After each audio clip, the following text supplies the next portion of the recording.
ಓಂ ನಮೋ ಭಗವತೆ ವಾಸುದೇವಾಯ. ರಾಜೋವಾಚ ಮನ್ವಂತರಾಣಿ ಸರ್ವಾಣಿ ತ್ವಯೋಕ್ತಾನಿ ಶ್ರುತಾನಿ ಮೇ ವೀರ್ಯಾಣ್ಯನಂತವೀರ್ಯಸ್ಯ ಹರೇಸ್ತತ್ರ ಕೃತಾನಿ ಚ. ಯೋऽಸೌ ಸತ್ಯವ್ರತೋ ನಾಮ ರಾಜರ್ಷಿರ್ದ್ರವಿಡೇಶ್ವರಃ ಜ್ಞಾನಂ ಯೋತೀತಕಲ್ಪಾಂತೆ ಲೇಭೆ ಪುರುಷಸೇವಯಾ. ಸ ವೈ ವಿವಸ್ವತಃ ಪುತ್ರೋ ಮನುರಾಸೀದಿತಿ ಶ್ರುತಂ ತ್ವತ್ತಸ್ತಸ್ಯ ಸುತಾಶ್ಚೋಕ್ತಾ ಇಕ್ಷ್ವಾಕುಪ್ರಮುಖಾ ನೃಪಾಃ. ತೇಷಾಂ ವಂಶಂ ಪೃಥಗ್ ಬ್ರಹ್ಮನ್ ವಂಶ್ಯಾನುಚರಿತಾನಿ ಚ ಕೀರ್ತಯಸ್ವ ಮಹಾಭಾಗ ನಿತ್ಯಂ ಶುಶ್ರೂಷತಾಂ ಹಿನಃ. ಯೇ ಭೂತಾ ಯೇ ಭವಿಷ್ಯಾಶ್ಚ ಭವಂತ್ಯದ್ಯತನಾಶ್ಚ ಯೇ ತೇಷಾಂ ನಃ ಪುಣ್ಯಕೀರ್ತೀನಾಂ ಸರ್ವೇಷಾಂ ವದ ವಿಕ್ರಮಾನ್. ಸೂತ ಉವಾಚ ಏವಂ ಪರೀಕ್ಷಿತಾ ರಾಜ್ಞಾ ಸದಸಿ ಬ್ರಹ್ಮವಾದಿನಾಂ ಪೃಷ್ಟಃ ಪ್ರೋವಾಚ ಭಗವಾನ್ ಶುಕಃ ಪರಮಧರ್ಮವಿತ್.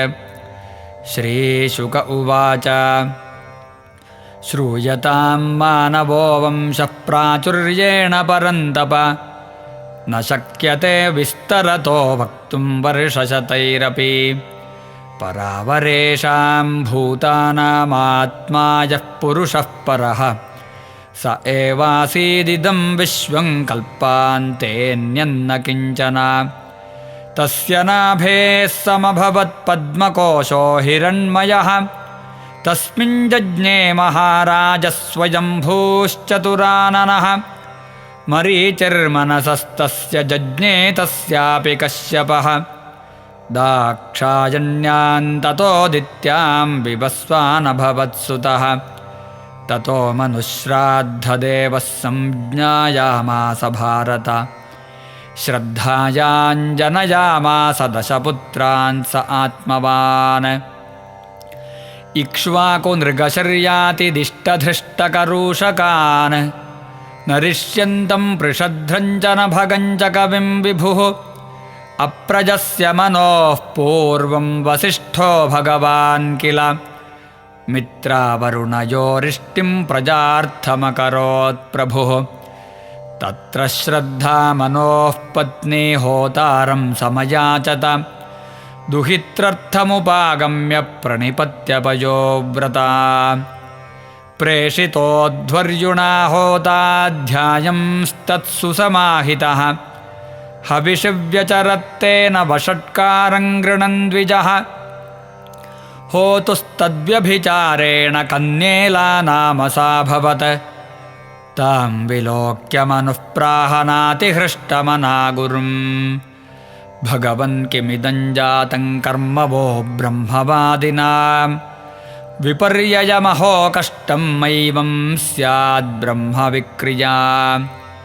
ಯೂಯಂ ಮಂತ್ರವಿದೋ ಯುಕ್ತಾಸ್ತಪಸಾ ದಗ್ಧಕಿಲ್ಬಿಷಾಃ ಕುತಃ ಸಂಕಲ್ಪವೈಷಮ್ಯಮನೃತಂ ವಿಬುಧೇಷ್ವಿವ.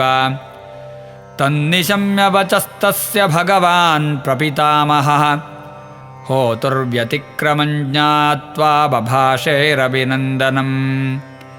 ಏತತ್ ಸಂಕಲ್ಪವೈಷಮ್ಯಂ ಹೋತುಸ್ತೆ ವ್ಯಭಿಚಾರತಃ ತಥಾಪಿ ಸಾಧಯಿಷ್ಯೇತೆ ಸುಪ್ರಜಾಸ್ತ್ವಂ ಸ್ವತೇಜಸಾ. ಏವಂ ವ್ಯವಸಿತೋ ರಾಜನ್ ಭಗವಾನ್ ಸ ಮಹಾಯಶಾಃ ಅಸ್ತೌಷೀದಾದಿಪುರುಷಮಿಲಾಯಾಃ ಪುಂಸ್ತ್ವಕಾಮ್ಯಯಾ. ತಸ್ಮೈ ಕಾಮವರಂ ತುಷ್ಟೋ ಭಗವಾನ್ ಹರಿರೀಶ್ವರಃ ದದಾವಿಲಾಭವತ್ತೇನ ಸುದ್ಯುಮ್ನಃ ಪುರುಷರ್ಷಭಃ. ಸ ಏಕದಾ ಮಹಾರಾಜ ವಿಚರನ್ ಮೃಗಯಾಂ ವನೆ ವೃತಃ ಕತಿಪಯಾಮಾತ್ಯೈರಶ್ವಮಾರುಹ್ಯ ಸೈಂಧವಂ. ಪ್ರಗೃಹ್ಯ ರುಚಿರಂಚಾಪಂ ಶರಾಂಶ್ಚ ಪರಮಾದ್ಭುತಾನ್ ದಂಶಿತೋನು ಮೃಗಂ ವೀರೋ ಜಗಾಮದಿಶಮುತ್ತರಾಂ. ಸ ಕುಮಾರೋ ವನಂ ಮೇರೋರಧಸ್ತಾತ್ ಪ್ರವಿವೇಶಃ ಯತ್ರಾಸ್ತೆ ಭಗವಾನ್ ಛರ್ವೋ ರಮಮಾಣಃ ಸ ಹೋಮಯಾ. तस्मिन् प्रविष्ट एवासौ सुद्युम्नः परवीरः अपश्यत् स्त्रियमात्मानमश्वं च बडवान् नृप तथा तदनुगाः सर्वे आत्मलिङ्गविपर्ययम् दृष्ट्वा विमनसो भूवन् वीक्षमाणाः परस्परम् राजोवाच कथमेवं गुणो देशः केन वा भगवन् कृतः प्रश्नमेनं समाचक्ष्व परं कौतूहलं हिनः श्रीशुक उवाच एकदा गिरिशं द्रष्टुमृषयस्तत्र सुव्रताः दिशो वितिमिराभासाः कुर्वन्तः समुपागमन् तान् विलोक्याम्बिका देवी विवासा व्रीडिता भृशम् भर्तुरङ्कात् समुत्थाय नीवीमाश्वथपर्यधात्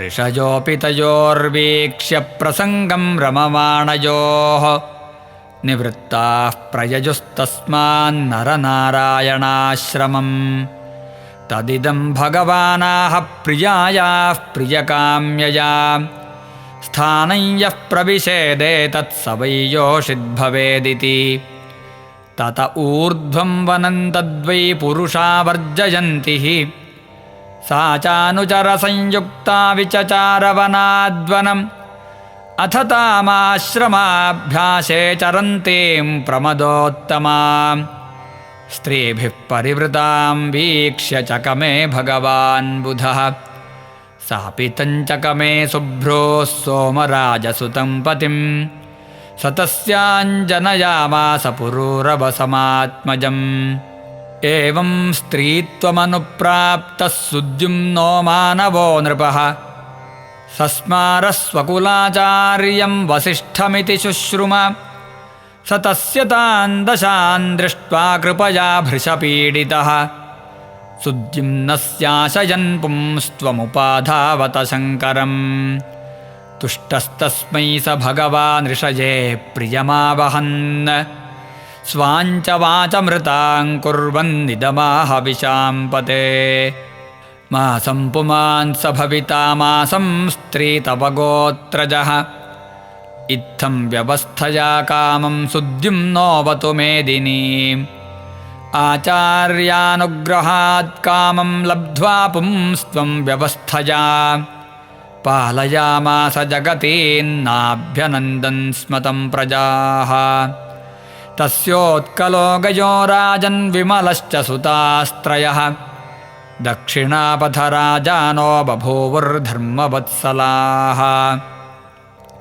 ततः परिणते काले प्रतिष्ठानपतिः प्रभुः पुरूरवसमुत्सृज्यगां पुत्राय गतो वनम् इति श्रीमद्भागवते महापुराणे पारमहंस्यां संहितायां नवमस्कन्धे इलोपाख्याने प्रथमोऽध्यायः सर्वत्र गोविन्दनामसङ्कीर्तनं गोविन्द गोविन्द।